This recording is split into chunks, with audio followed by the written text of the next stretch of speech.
There was a time when we all lived ordinary lives. We went to work, we went to school, we met our friends socially, we shook hands with strangers. It was the bad guys who wore face masks, and social distancing was rude, it wasn't a verb. Now we live in strange times. We live in dangerous times. We are all concerned. And so we should be, but not because of the virus.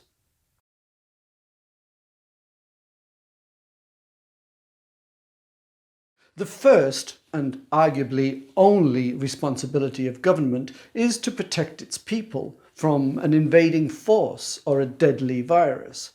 And although that responsibility is constant, the actions that it needs to take don't need to be.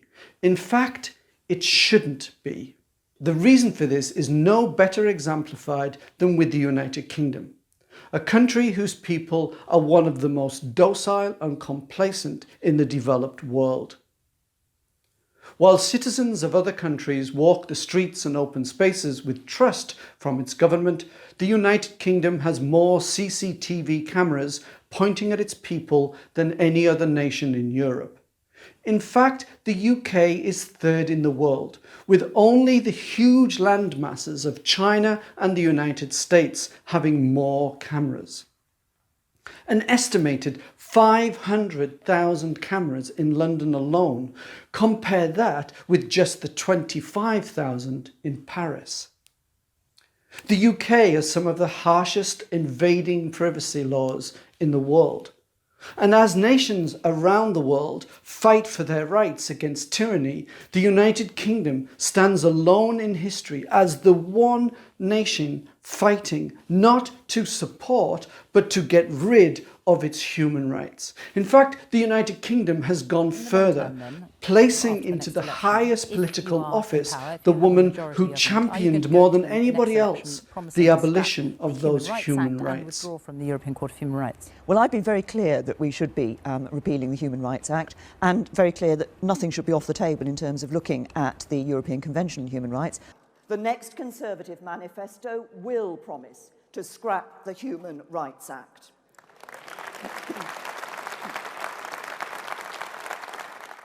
How the British people became so docile and unhealthily compliant is a warning of crisis control for other people to heed. In this video, I'm not arguing against the existence of COVID-19. I'm not saying that it's being planned. I don't think governments are that skilled in organising global projects. What governments are exceptionally good at is exploiting crises for their own advantage. Unfortunately, people are woefully inept at spotting, let alone halting that exploitation. What I want to do in this video is address that, to offer you, the viewer, an example of how the UK government is using COVID-19 for its own ends, which inevitably means against the better interests of its citizens. And I will invite Boris Johnson, the British Prime Minister, to introduce the example to you. We're establishing a new COVID alert system run by a new joint biosecurity centre.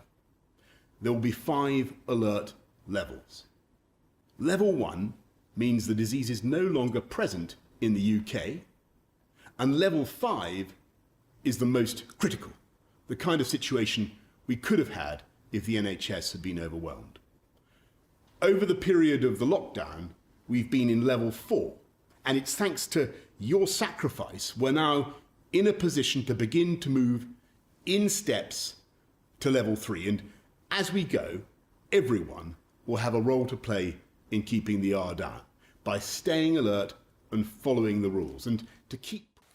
The first thing you may have noticed is that there is no zero. This means even when we have no virus, no need to worry, we will still be on this chart. It will become a permanent fixture in our psyche. Every winter, when the UK has the flu virus, it will be on level 2. It will not take many years for people to associate flu with the number 2. You can almost hear it as a government watchword. Flu equals 2. Last year, when we had the flu virus sweep across the nation, as it does every year, People in the UK saw it as a common national event, isolated, one that demanded a little extra precaution, but nothing to be really concerned about.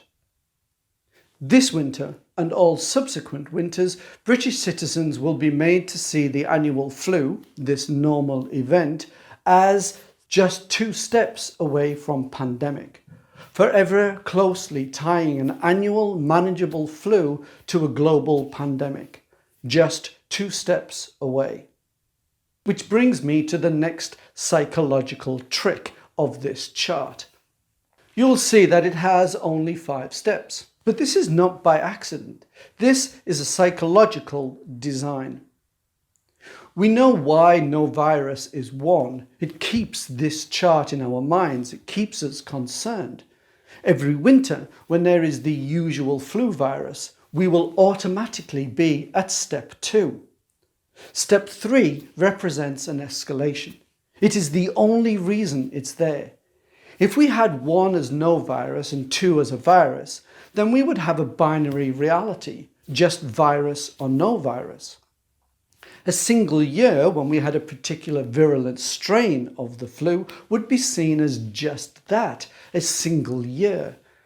Now it's to be seen as an escalation, a further step, just 1 step away from pandemic. The problem that the government has with step 4 is that it's known, it's manageable, it's where we are now. We know that we will get through this. Sadly, a lot of people will die. There is a lot of physical and mental and economic suffering, but we know it won't last forever. Because we have already experienced step 4 and we know we will get through this, it's not feared. And this is why we have step 5. This undefined and therefore unknown step. And what we don't know, we fear. Step 5 is the ultimate bogeyman behind the ominous door at the end of the corridor. But don't worry, the government is here to protect the people from level 5. The lack of definition brings me to the 3rd psychological point. You'll notice, after clearly presenting the chart as just 5 steps to an imagined disaster, and level 5 is the most critical. There comes a subtle introduction of a sliding scale. From this point on, we will always see disaster as just a mere 5 steps, but the sliding scale means we have no real definition of what each step is. We never know how far we are away from the next step. So we don't take the risk. We obey the orders, just in case. It would be fairer to have a 20-point scale, with step 1 as being the start of the outbreak, and each step clearly defined.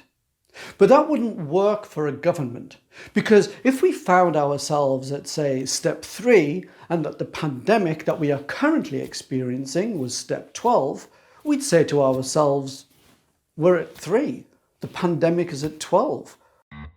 Why should we worry? Let's socially converge.